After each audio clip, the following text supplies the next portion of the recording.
joining us for another episode of Cryptocurrent. Just one quick reminder.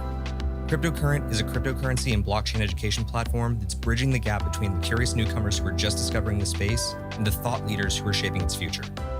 All opinions expressed by Richard Carthon, the Cryptocurrent team, and their guests on this show are exclusively their own opinions. You should not treat any opinion expressed by Richard, the team, and their guests as a specific inducement to make a particular investment or to follow his financial advice. This show and any other Cryptocurrent production is exclusively for informational purposes.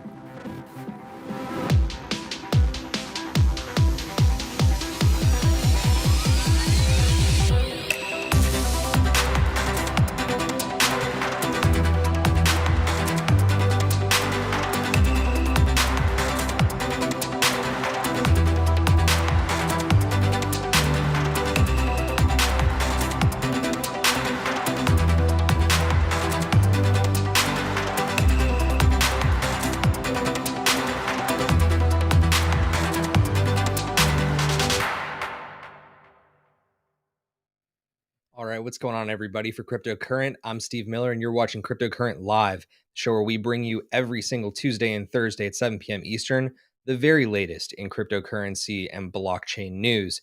I am, of course, joined by my humble, fantastic co-host, Richard Carthon. Richard, how are we doing? Doing good. I'm glad that, a week ago, we were in pretty high spirits. We saw a pretty big correction that happened in the market. Luckily, it's starting to bounce back, find some support, and trying to tick back up. Hopefully, we're looking towards a short squeeze. The greed index is looking pretty bleak, but it's good. That means it's time to BTFD, if you know what that means. But excited to break a lot of that down with you here today, man. How about you? How you doing? No doubt, man. Look, I am very used to saying around here that it's a beautiful day in crypto land, but I'm gonna be real, man. It's cold as crap out here. Like winter has officially come in Phoenix, Arizona, and it is chilly. So I am officially done with wearing shorts. Not that anybody on this podcast would know that I record these podcasts in shorts most of the time. And I am very ready for some pocket warmers in the rest of the winter here. But enough about my own environment. Let's get into the crypto environment, shall we? We have a lot to cover today. I'm not really sure if that is a changing narrative here. But today we are going to go in a little bit of a different direction. We are going to be talking about the dark side of crypto. So if you are interested in this type of stuff and seeing what we are going to be getting into, do us a favor, smash that like button, leave us a comment, jump into the chat. We want to hear from you and basically get you guys involved in these streams. We recast them to our podcast platform on like a 2-day delay.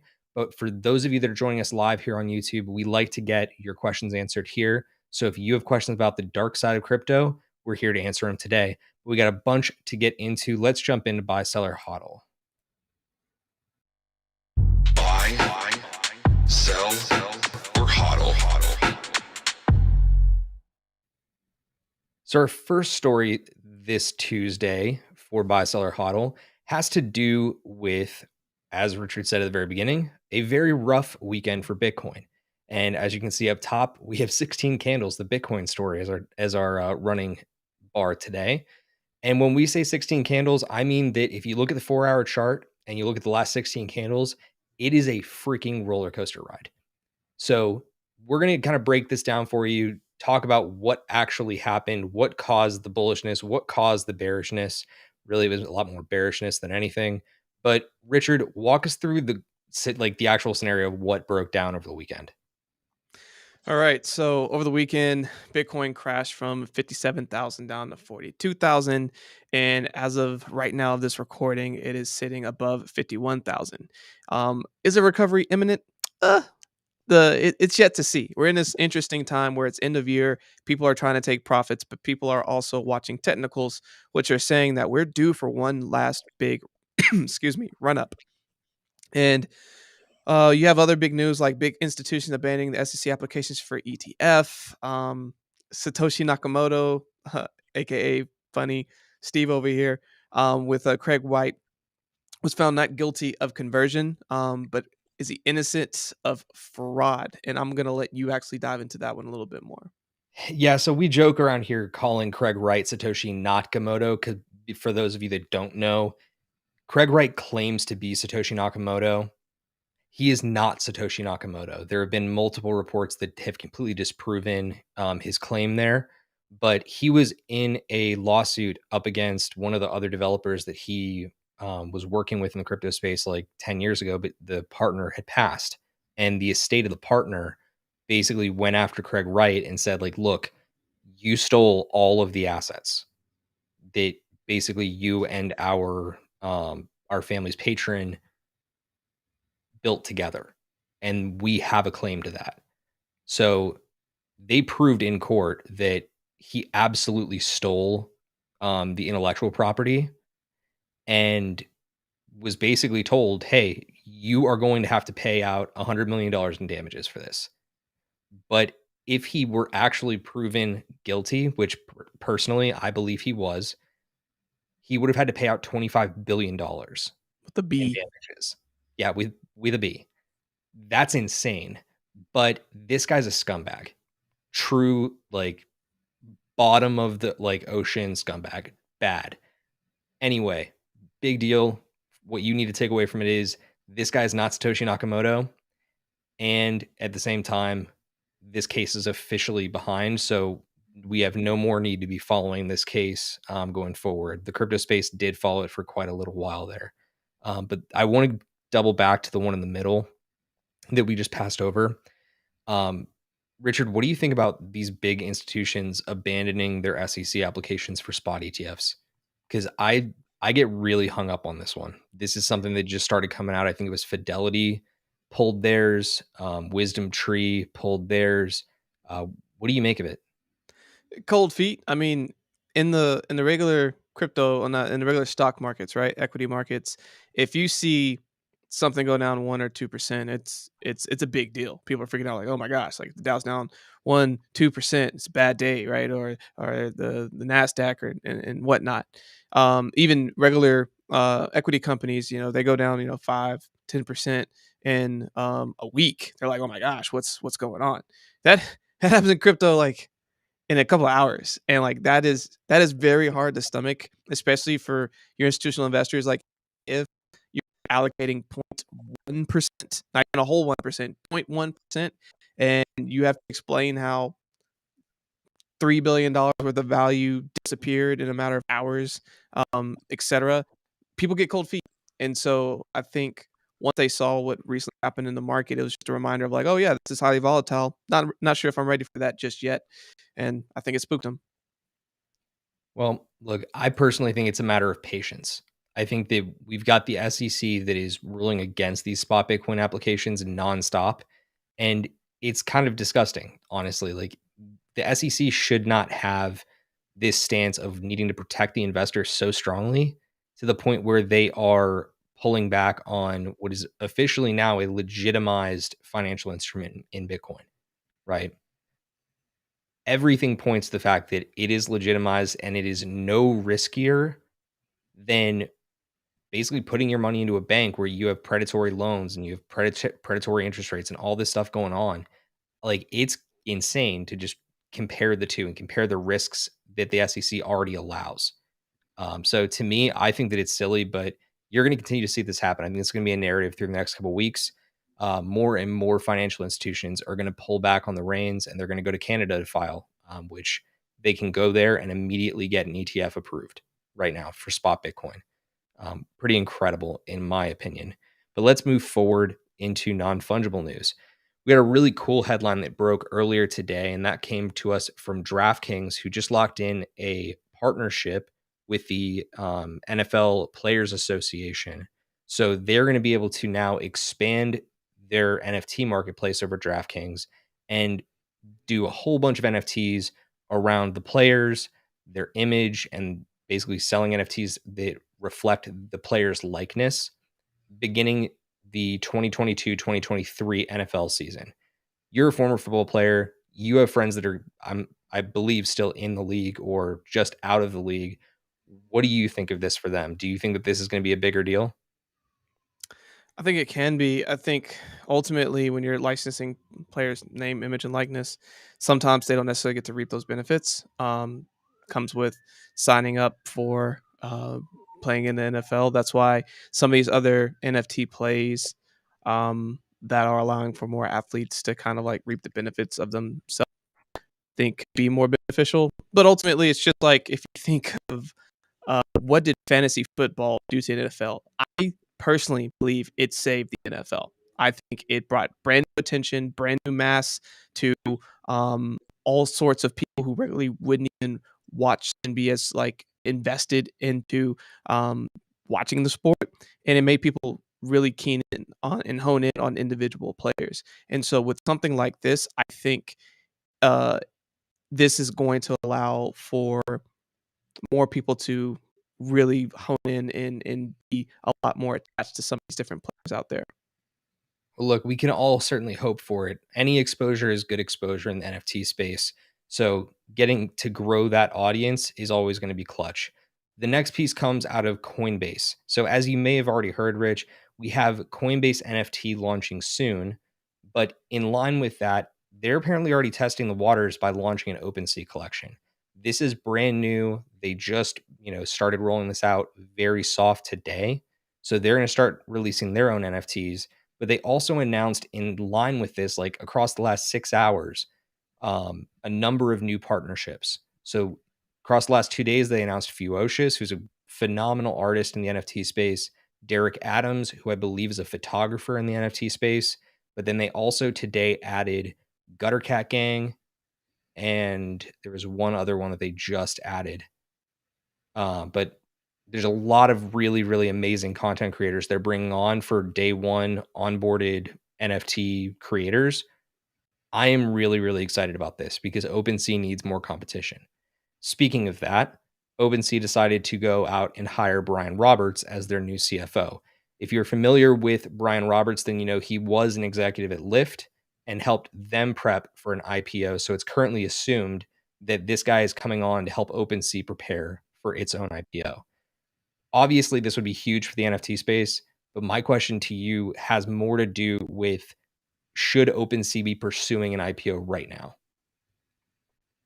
Yes, because Coinbase is knocking on the door, and as soon as that exchange comes in, builds a pretty solid model, why wouldn't other exchanges do the same thing? You already have people, they're already in your ecosystem, they already are familiar with you. But yeah, if you're up on this, and the numbers that we've been talking about with them have been insane. So if there's a window of opportunity, I think it's right now. Yeah, I happen to agree, but I think that they need to get some other priorities straight first. I've already expressed it once or twice on this show that I am a little bit, let's say peeved. Peeved sounds like the best word for a Tuesday night. A little bit peeved with the way that OpenSea has been handling their shit lately. I think that the support for project creators and even for customers has been really bad, and their PR response has been really bad. So to get somebody on that is a customer experience expert, or to bring in somebody who can really handle culture and managing the brand at large, that'll do them so much. It'll serve them dividends so much higher than just doing an IPO right out the gate. That's my opinion. I think that they can work toward an IPO, but they need to get that other stuff locked in first so they can continue to maintain their first mover advantage. If they can't, they're screwed. But do you have anything to respond on that? Yeah, I mean, what you're saying is right, but at the same time, just going to the idea of they have to strike while the iron's hot. And right now, NFTs are very hot, and right now they are dominating and own the market. By IPOing, that allows more cash flow in, which then gives them more resources to then go and do all the different things that you just laid out. It gives them a lot more capital to inject into the company to go and map out all those plans, hire the right people, and continue to expand their grasp. But that window is already starting to tighten. Coinbase is coming. Well, look, man, we're gonna have to just see what happens. But for those of you that are joining us in the chat, please let us know what you think. Do you think that they should be going for an IPO right now, or do you think they should just try to solve some of the problems they have going on? We'd love to hear from you in the comments. But let's move into our lightning round and get through the last pieces of news that we think need to be on your radar this week. First one, massive. Twitter announced that they are officially going to be rolling out Ethereum tipping in their new tipping feature that we shared with you a month or two ago. I am so freaking excited about this. Yes. For so many reasons. Yes. Yes. So have you already enabled tipping in Twitter? I have not. Have you? I played with it last week, and it's very straightforward. You can link in a number of different payment apps, but the one that I just set up through was Strike, because I don't have a Bitcoin wallet that I like really use consistently. So to be able to receive payments via Strike works really well for me. But eventually I'm going to add my own proprietary wallet once I have my cold storage locked down. Nice. But for Ethereum, I do have my cold storage locked down. So I can go and get that address and plug it in whenever Twitter, decides to roll this out. But I think they're going to roll this out with the verified NFT profile pic feature that they're working on. And I think altogether, that is going to be so huge. And I cannot wait for it. Man. I just like that they're so crypto friendly, man. Like, it's Twitter. I mean, Jack Dorsey definitely opened up the red carpet for the community before he exited it, but it doesn't look like the new administration is going to like shy away from it. So it'll be interesting to see if they keep leaning in towards crypto and blockchain, or if they start to pull back and become more corporate again. And see, I don't think they will. I mean, Jack is still on the board, and the only reason from what I've heard that Jack left is because one of the other board members voiced a concern that like he didn't think that Jack was putting in the right time with Twitter, and that he was focusing most of his efforts into being the CEO of Square Crypto. So yeah, it's a fair point, but I think the next guy that's up is still going to have Jack's support going forward into like, rolling out crypto features onto Twitter. That to me is really exciting stuff, especially because he's already showing, he being the new CEO, is already showing that like he's okay with Ethereum and all other coins, whereas Jack was just kind of a Bitcoin maxi. So in any event, that's really cool. Other lightning round pieces. Coinbase just added another slew of coins. They're just picking up anything that even remotely looks like a token and selling it. I've been saying that line for months now, since they added A Gold, which was Loot Adventure Gold. They should have never added that coin. They also should have never added like Shiba Inu, but that's just my opinion. These two big tokens out of the last cornucopia, if you will, coming off of Thanksgiving, of tokens that they added included the Spell token, which is huge in the Avalanche ecosystem, and Super Farm, which, as you know, Rich, I am in love with. I love Super Farm. I love everything about it. So very, very excited about all that. And the last thing that came through in the last couple of hours was an announcement that Nexo, who you may know is a staking provider, has officially partnered with Fidelity Digital Assets. They're going to be working together to develop a software suite and also a DeFi compliance infrastructure. That it was bound to happen, right? Matter of time. Yep. So we've actually done these shows for a couple months now, and I don't think my dog has interrupted once, but he decided today was the day to just get right in the middle of Fidelity Digital Assets. Man, what a time. Do you want to talk about this at all? Do you know much about this partnership, or is this just some past? I mean, other than this is going to be a really good thing. I mean, Nexo is a pretty solid project, and the fact that they're anything with compliance, especially as some news we're about to get into in a future time, is important.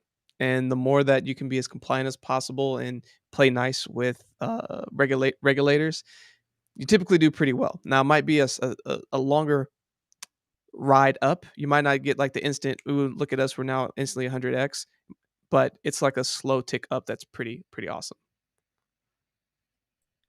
Yeah, I would have to agree with you. I think that the big thing here is that we're starting to see like some cross industry collaboration, which is refreshing. Obviously, Fidelity Digital Assets is the digital asset arm of the bigger Fidelity company, which is a big financial institution.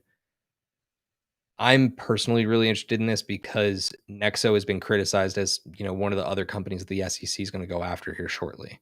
So this kind of gives me hope, especially because they're focusing on compliance. But look, that's going to wrap up our buy, seller, HODL news segment this week. If you enjoyed any of these specific pieces, or you want to hear more about one of them in the future, or even if we didn't cover something that you really, really want to hear about, let us know. We want to make sure that we're including it going forward and making sure that all of these segments are tailored to what you, our lovely audience member, a member of our cryptocurrent crew, are looking forward to. But the only way you're going to get that stuff is if you subscribe to the channel. So please do us a favor, make sure you click the subscribe button here on YouTube, pound the like button, give us a comment, tell us how we're doing. Otherwise, let's move into the next segment, which is one of my personal favorites. It's Crypto Decrypted. Crypto Decrypted.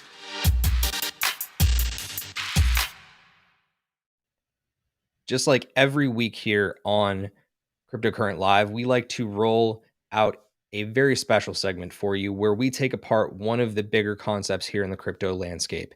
And this week we decided, given that Bitcoin decided to go down into the depths of despair, we would lean into the dark side of crypto. So what does that mean?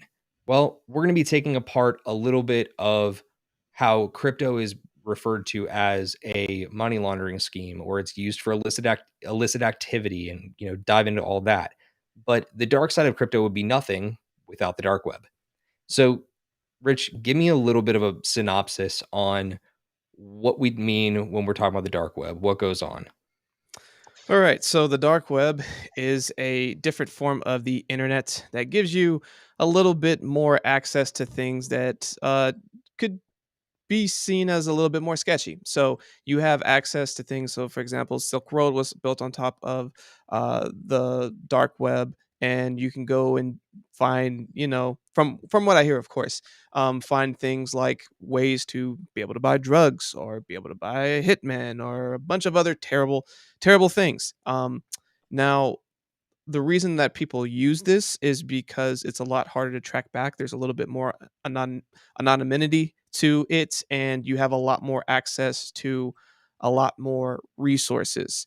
Um, and unfortunately, they also used for things like trafficking, again, black market goods, and a ton of other terrible things. So one of the ways that it's being utilized more than anything is money laundering. So what is money laundering? It is a way Oh, to sorry. wash. We accidentally included a U.S. Federal Reserve System logo there. Let's change that. My bad. Go ahead and explain money laundering. So money laundering. Let's go ahead and look at that.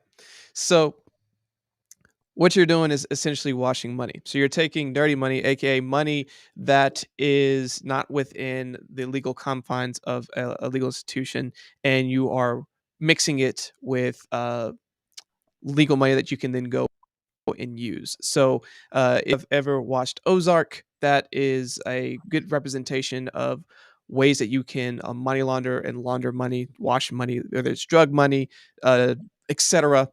Able to bring it into a national system and have it be legitimized. So, crypto has been a way to do that. There's been a couple different ways that it's been used historically. And of course, it's not necessarily a good thing. It's also illegal, and all countries frown upon it. So recently, there was some news that came out that Biden is targeting crypto money laundering and tax evasion and has an entire force going after that. Steve, do you want to kind of talk a little bit more about that?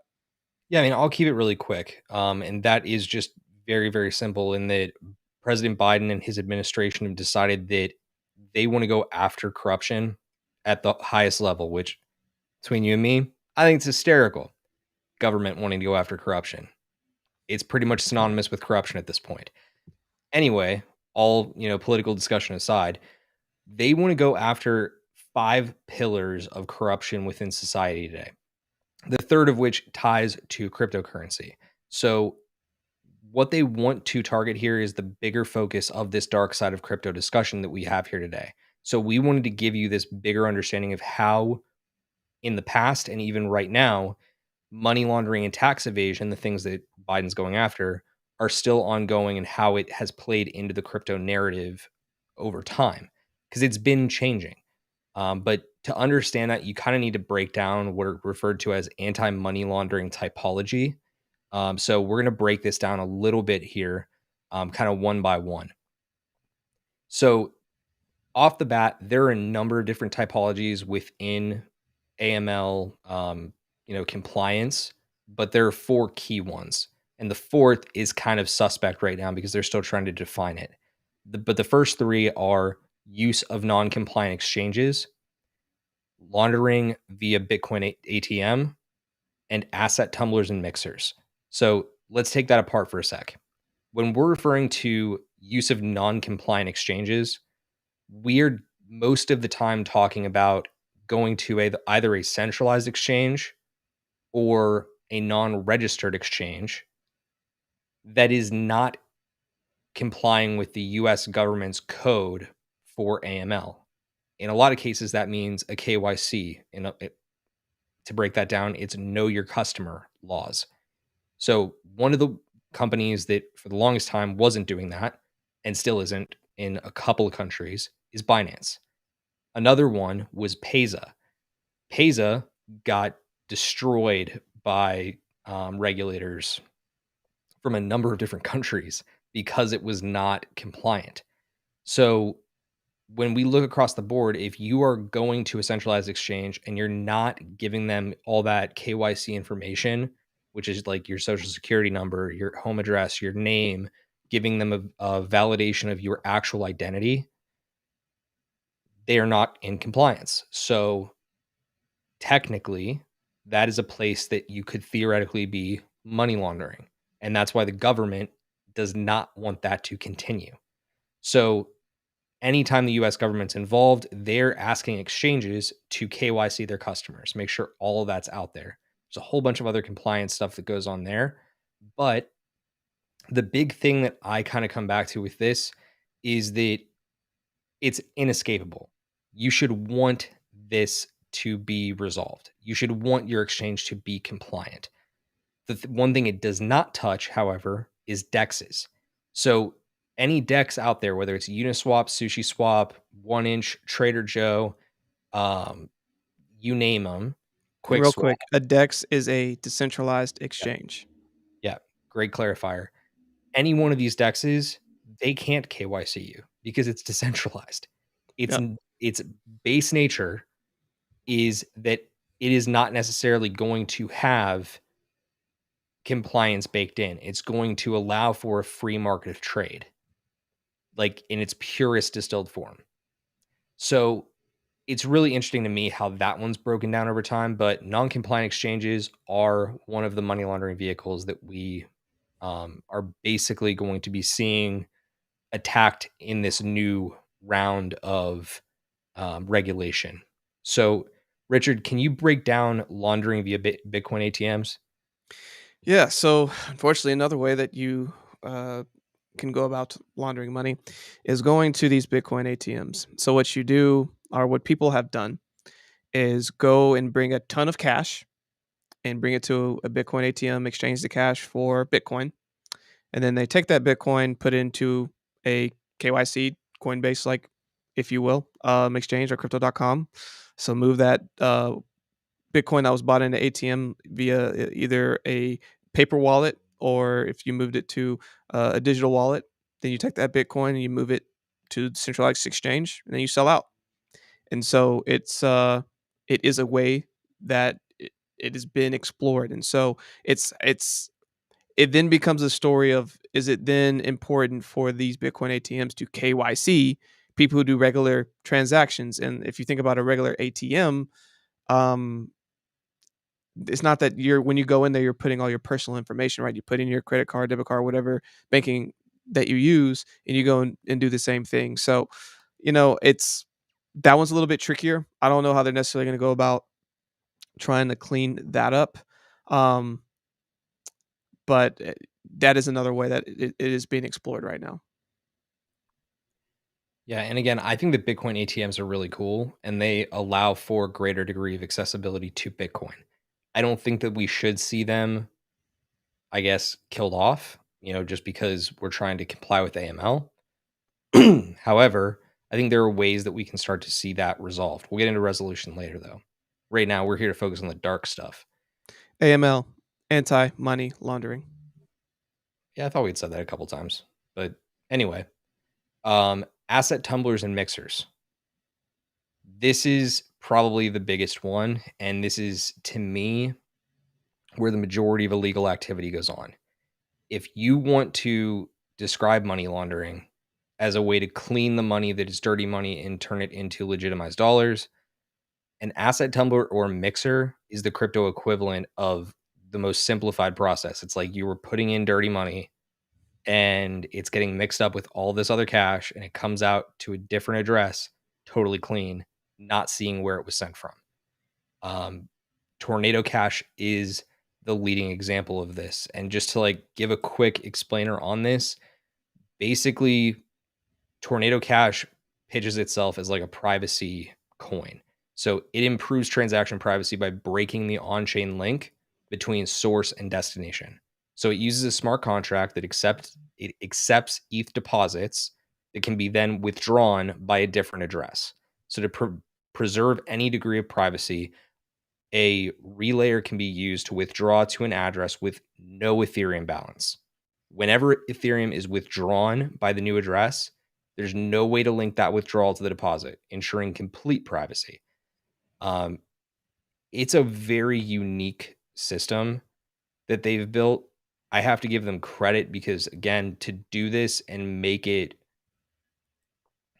easy to use, functional, relatively hack proof. I wouldn't say that it's hack proof because nothing is, but it's relatively secure, is kind of a miracle. That being said, nobody is using Tornado Cash for a good reason. That's just the state of things right now. They're using it to, launder money and launder different crypto assets. Otherwise, the majority of crypto is on a decentralized ledger. Every single transaction is accounted for on like a triplicate level. So it's really important to understand like why you actually want these ledgers to function the way they were built. So that's my take on it. Richard, let's jump into another really fun one, and that's privacy coins. So, privacy coins, what are they ultimately? They're meant to keep everything that you do private. Just like it says in the name. If you look at the dark web, which we talked about earlier, most of the transactions used to be in Bitcoin, and I think they still technically are, but there's a gigantic shift to Monero. Monero is one of the privacy coins that are out there. Now, why would you say would you do that? Well, again, because Bitcoin is on a ledger, and if you're not using things like asset tumblers and mixers, and you're just doing direct transactions, you can follow the money. And if you really dig deep enough, you can probably figure out where everything has gone. And people have figured that out, that, hey, this is trackable.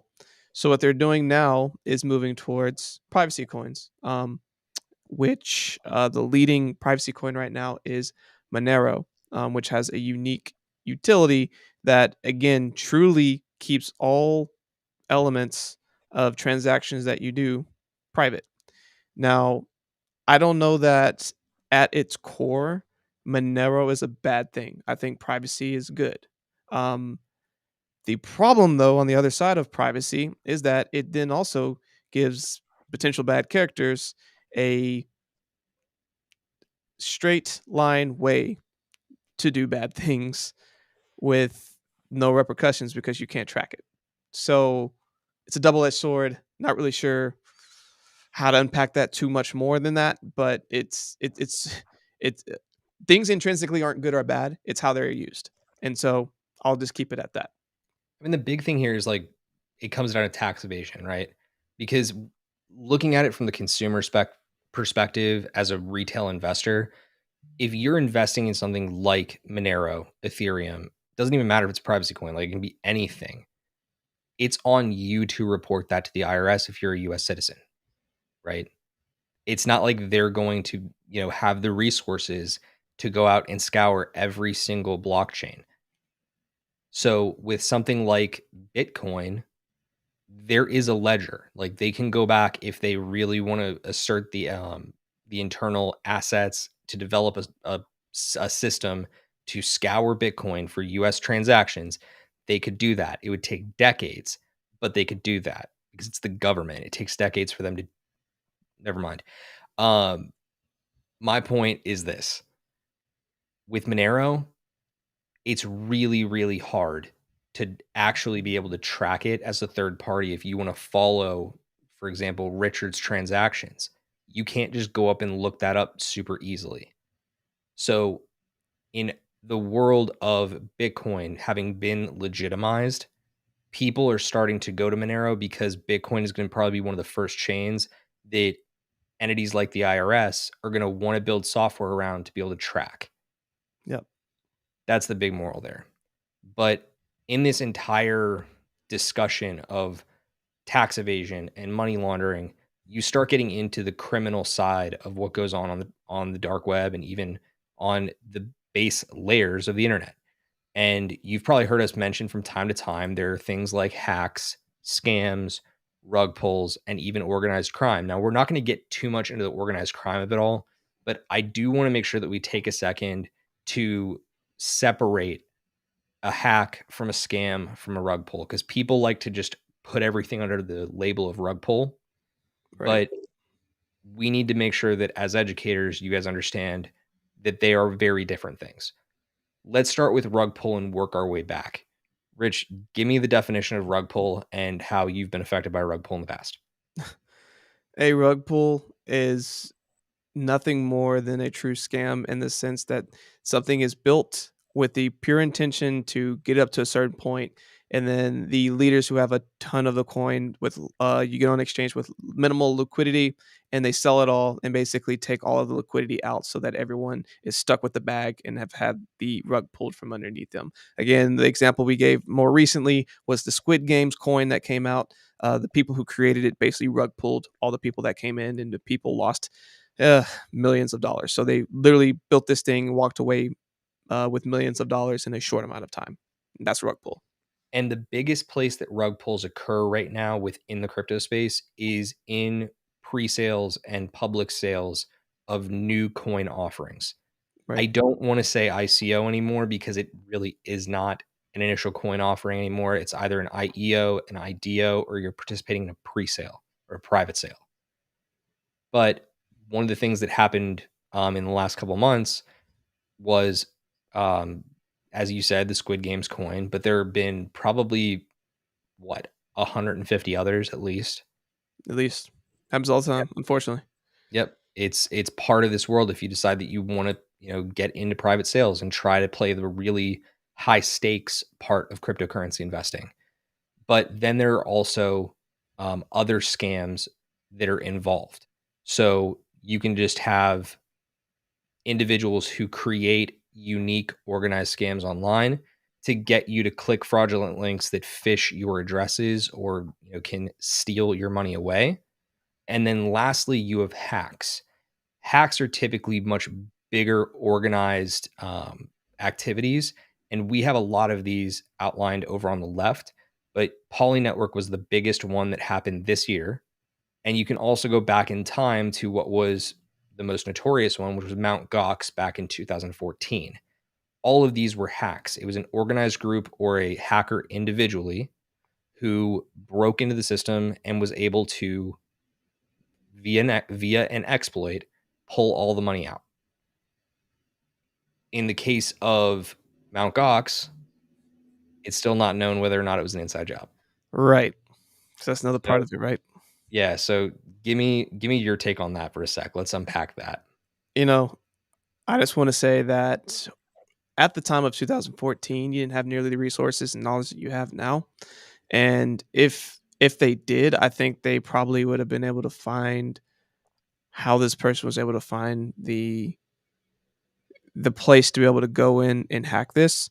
Um, Again, it kind of just, if you go back and look at the story, it feels like it very easily could have been an inside job. Not just, it hasn't been proven, hasn't been disproven. But for me, it kind of feels like an inside job. Yeah. Look, I'm not going to take a stance on it. I just all I know is that they got hacked and they got a lot of Bitcoin stolen. But let's get into the resolution side of it, because again, all of this negative stuff that goes on in the crypto world, it's important to understand that there are ways to solve it.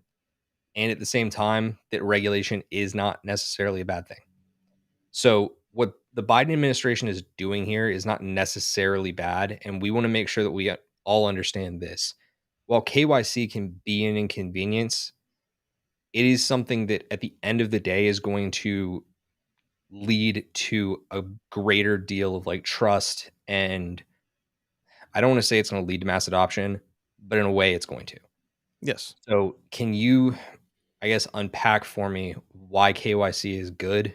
Because I don't necessarily think we need to dive into why it's bad. No.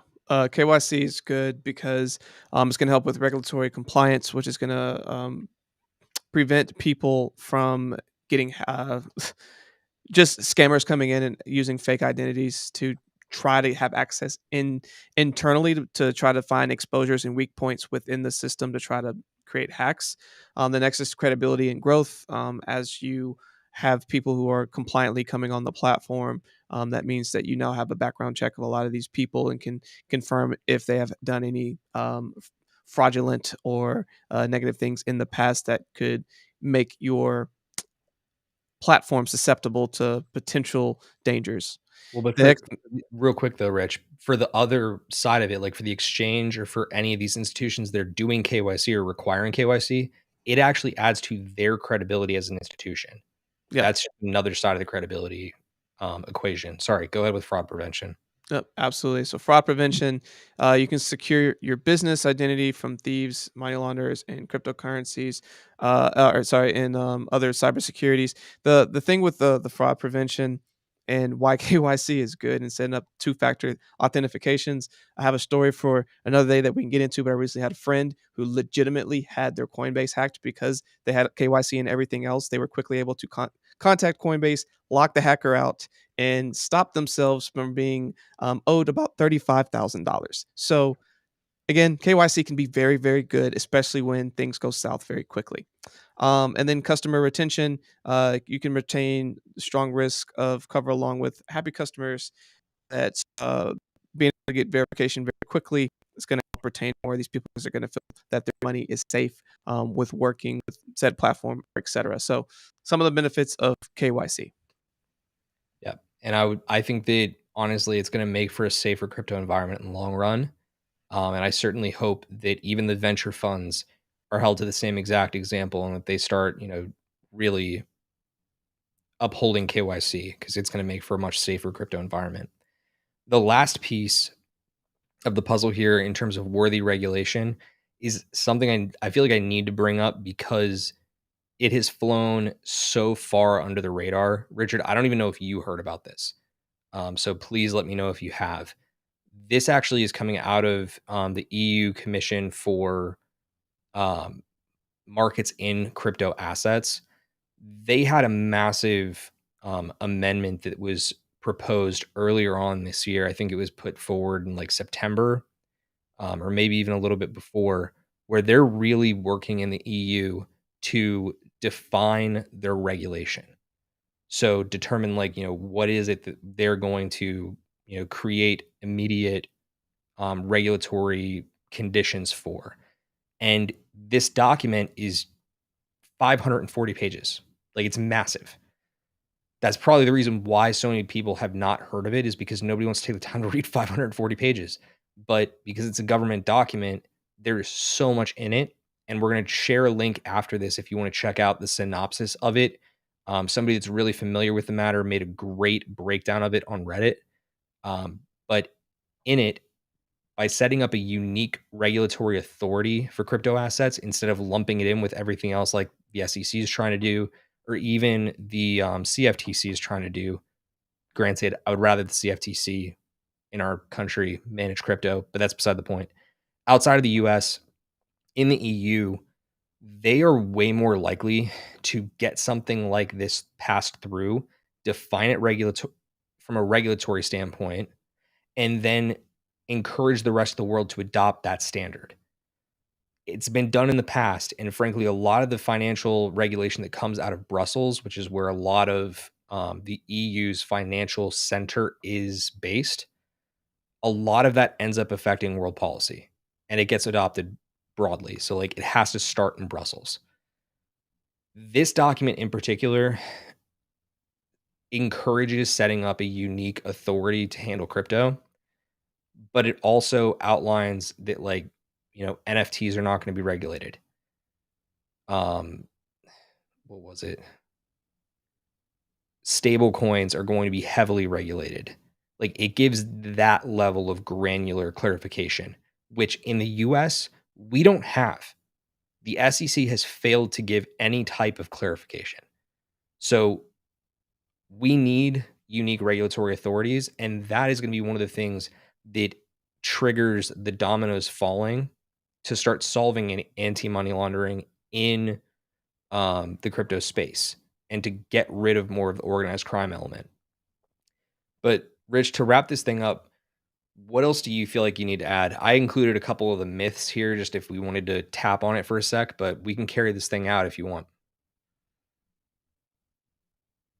I think you're muted. That was weird. So just to wrap this up, we'll dive into two of these myths, not spend a lot of time on it. But myth number one: the majority of cryptocurrency transactions are for illegal activities. Just not true. Research shows that illicit activity from accounts for less than 1% of transactions. There's a lot of transactions going out right now. So if you look at a $2.5 trillion market cap right now, the entire cryptocurrency market, you do 1% of that. That's nothing compared to the rest of the market. So again, myth number one. Myth number two: more illegal activity takes place in cryptocurrency than with cash. Not at all. So cash continues to be king for criminals, and UN estimates 1.6 trillion in cash is laundered each year. So again, there are good and bad with everything you do. There's nothing intrinsically that makes something good or bad. But it's all on how things are being used. There's definitely a dark side to crypto. It definitely has some, from its early inklings, ways for people to expose it and be able to do some not so legal things with it. But I think as it continues to mature, more people are finding ways to be able to track and utilize things. And with KYC and everything else that's going into it, regulations, people actively trying to make sure that we are stopping anti-money laundering, the future looks bright. I think there is still a lot of good opportunity for privacy and everything else, but there's a compliant way to do it. So I'm very optimistic that we will start to get further and further away from the dark side of crypto and bring things into the light. We can only hope. Well, look, guys, that's going to do it for Crypto Decrypted this week. If you enjoyed the segment, let us know. If we went on too long talking about things that you don't care about, let us know. We want to make sure that we were giving these segments exactly what you are looking for, what you want to get educated on. And the only way we can do that is if you hit us up in the comments or get at us on Twitter, Instagram, and all the other social platforms where you should be connected with us. But that being said, let's get into the final segment of our show where we like to talk about all the fun things that you might want to be betting on. This is Blockchain Bets. Blockchain Bets.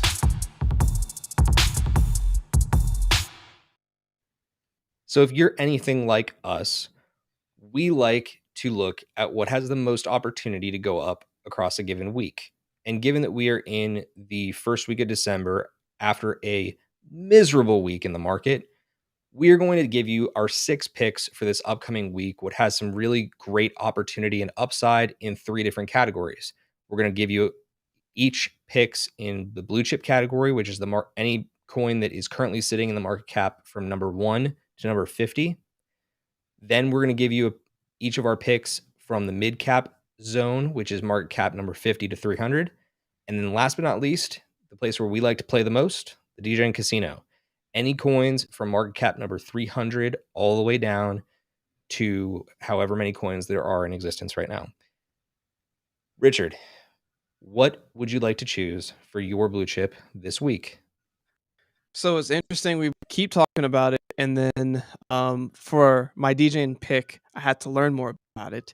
And my pick this week is going to be Avalanche. So Avalanche, now that I've done more research into it and actively still learning more about it, has a ton of upside, like an outrageous amount of upside. Like they really are just trying to be an interoperability play where you can have pretty much any kind of crypto, regardless of the initial um, blockchain system ecosystem that it's built on top of, be able to come into its ecosystem, bridge, still give some liquidity and ways to get into a ton of different projects that are out there, and then even have you offboard onto whatever end ecosystem that you want to.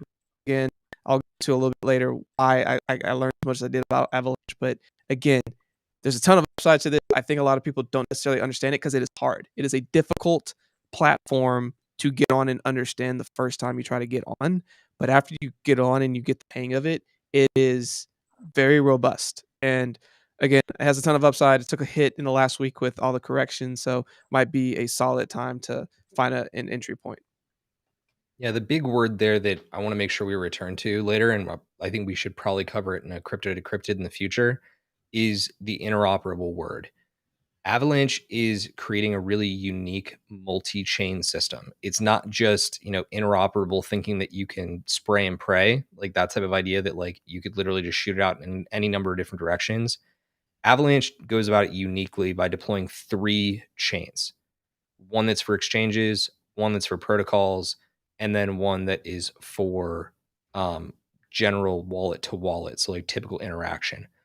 It's really interesting. I think it's a great pick, Richard. You stole it from me again this week, which I think is hysterical. So that being said, I decided to go in a different direction with my blue chip. I went down the list and decided that there is one coin that got absolutely schmacked during this pullback, and that was the exchange token that is known as FTX token, which trades ironically under FTT. FTX token is the official token of the FTX exchange, which is a centralized exchange that you may know from the likes of Mr. Samuel Bankman-Fried. Um, Honestly, they have the most aggressive marketing of any centralized exchange out there. And from what I can tell, they have a ton of institutional backing, like a ton. There's no reason that FTX can't be up there with the likes of Binance by the end of this next cycle. I expect that they're going to rise up out of the 40s and likely into the top 20 by the end of this cycle. So it'll be Wow. interesting to see how they move. That's my personal bet. I think there's a lot of money to be had in terms of return with FTX. But let's look at your mid cap, EOS. So EOS is my pick. I used to be very bullish on EOS a couple years ago, but they've kind of disappointed me with deployment of all the things that they're trying to do.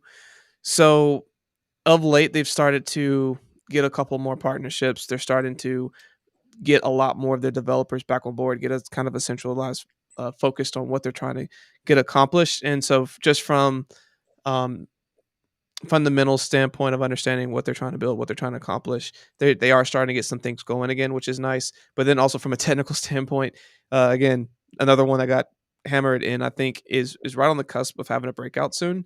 So that's one that I'm watching pretty closely, and I think could have a pretty substantial week coming up. So EOS is my pick. I'm not going to add much on that one. I used to be bullish on EOS and they burned me bad. So I wish For you a lot good of luck, people. sir. Thank you. I wish you good luck because my pick is going to smack yours in the face this week. I'm picking Immutable X. Immutable X is a layer 2 scaling solution that's built on ZK rollups, which happens to be one of the emerging trends at the end of this current market cycle. I personally think that how it is serving the market is massively needed. I've spoken about it on a couple of different episodes. It is really targeting the NFT market and trying to provide a scaling solution that is just built for NFTs. It would take a huge amount of load off the Ethereum network, but they're doing some really incredible stuff over there. I would highly recommend you check it out. They got down to, I think, $5.10 on the last hit. They were up at $9 before. And I promise you, this project is a top 25 project by the end of next cycle. I wouldn't be surprised if we see it really rip and do some big things. But that kind of brings me to the end of my mid cap pick and also into a toss up because I know what you picked for DJ and Casino, Rich.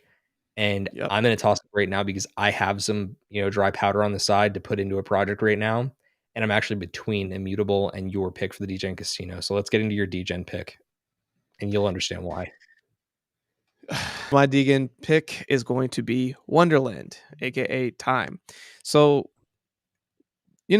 in life, when you hear things in threes, or when you hear things multiple times in a short amount of time from multiple people that you respect and trust, it's a gift from the universe to let you know it's something you need to pay attention to. And so I had multiple people in a short amount of time hit me up on Wonderland Time saying, "Hey, you need to look into this. You should find a way to get in." So, for those of you who don't know, you can go on Wonderland Time and they have one of the highest APYs I have ever seen. So, right now, I think it's sitting around like 73,000 APY. And yes, I know that sounds outrageous. It used to be higher. It used to be 86 about a week ago. And they even have a calculator on there that if you buy a certain amount of time of how much it would be worth, you can either put present value of today, value in the future. If the APY goes down, you can run all these different equations, and you can get an understanding of what your money could be worth in a time horizon. And so when I did all this stuff, I was like, "There's no way this can't be real." So I was doing research with Steve the other night, and I was like, "Dude, we need to find a way to do this." So again, why I learned about Avalanche was because the only way that you can get into time is to have an Avalanche wallet set up and to go through the process of converting your money to and from Avalanche using some other dexes on top of Avalanche, and then ultimately getting time that you then stake on this APY. Now, I will say that I personally, when they put some of the numbers out there, and after you understand what's going on, they say basically every 5 days what you can expect yield wise to do, and I can confirm that that number is real. So I'm not going to put much more past that. I just want to confirm that some of the numbers that they have on their website are at this moment extremely real. And because of that is why I'm picking this, that this could be one of the greatest short-term plays. If it can hold and sustain itself in the long run, it could also be a long-term play, but I'd say in a short-term horizon, whether it's this week or for the next month to 3 months, could be easily one of the fastest ways for you to get a massive ROI on a solid amount of money. So I'm just going to leave it at that. Look into it. There's a lot of videos on how to set it up. There's a lot of videos on what it is. It's worth your time. I'm gonna use that pun to look this up. I think the word that we're looking for here is silly. It is, dude. It's dumb. Dude, it's a I thought it was joke. fake. I thought it was. Yeah. Dude, I still. I don't need more because I can verify. But like, it felt so fake. I didn't want to do it. So even the first time I heard, I was like, dude, this is a joke. It's not real. Then I heard it the second time. I was like, dude, this is a joke. It's not real. Then I heard it the third time. I was like, okay, it might be real. You know, you might just got to hear it a couple times before you're like, this thing might be real. I'm letting y'all know because I've witnessed it. I've witnessed it. This thing right now at this present moment is very real. Now, again, it comes with its own risk. And again, this is not financial advice.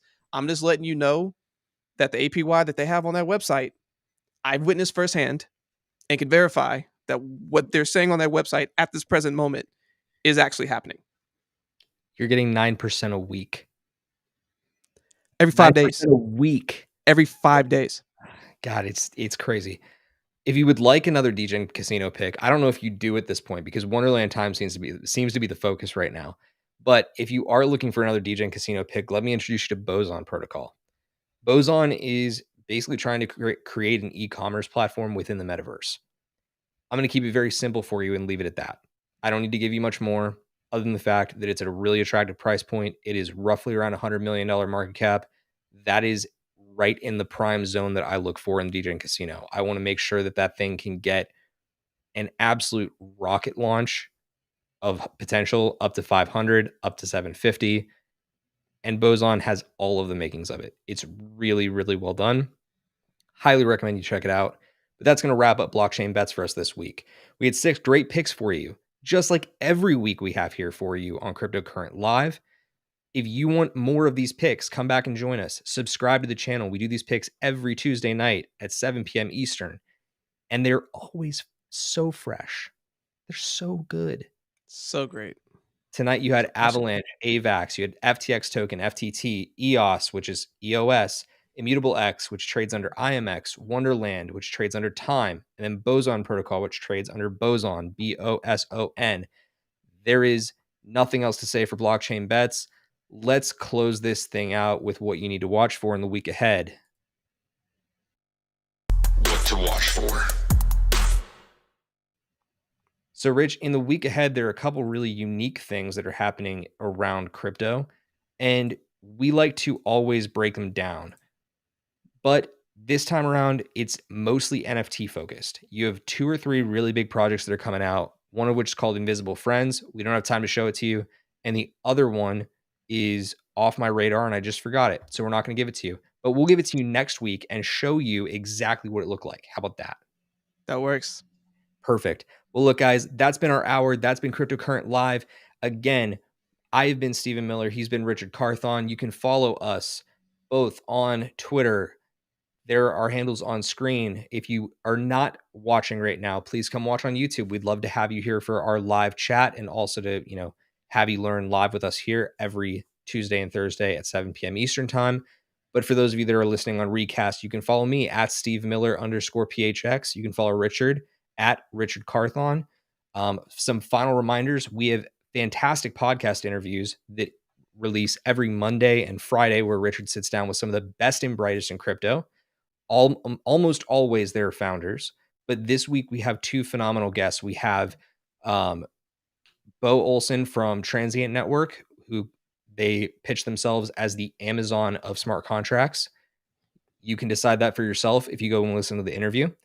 And then you also have, I believe it was Darius Kozlovskis, or am I off? Yeah, Darius Kozlovskis from drops.co, who brings forward a really unique NFT fi platform that you really want to learn about this upcoming Friday.